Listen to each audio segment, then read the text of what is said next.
Click করুন অ্যাপের bell আইকনে আর সাবস্ক্রাইব করুন এবিপি আনন্দ। সব সময় থাকুন খবরে। চোখ রাখছি বিস্তারিত খবরে। বাজার আগুন, হস্তক্ষেপ চেয়ে মোদীকে চিঠি মমতা বন্দ্যোপাধ্যায়ের।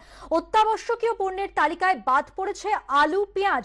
সুযোগ নিয়ে বাড়ছে মজুতদারি, দুর্ভোগে সাধারণ মানুষ। অবিলম্বে হস্তক্ষেপ চেয়ে প্রধানমন্ত্রীকে চিঠি মুখ্যমন্ত্রীর। এ প্রসঙ্গে বিজেপি নেতা সায়ন্তন বসু কি বলেছেন শুনবো। এটা তো রাজ্য সরকার করবে।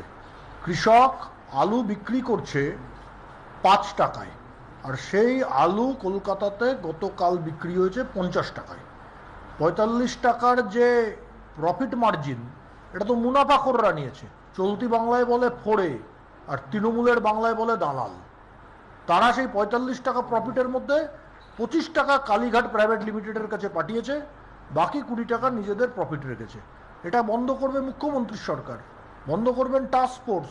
তারা যদি এখন এক্সটর্শন করে টাস্ক ফোর্স, যে তৃণমূলকে এত টাকা দিতে হবে, এটা যদি রাজ্য সরকারের টাস্ক ফোর্সের কাজ হয়, তাহলে আলুর দাম 50 কেন 100 টাকা হবে, পেঁয়াজের দাম 300 টাকা হবে, মানুষের ভোগান্তি বাড়বে। এর সঙ্গে কেন্দ্র সরকারের ক্ষমতা নেই এটা বন্ধ করার, এটা রাজ্যকে বন্ধ করতে হবে।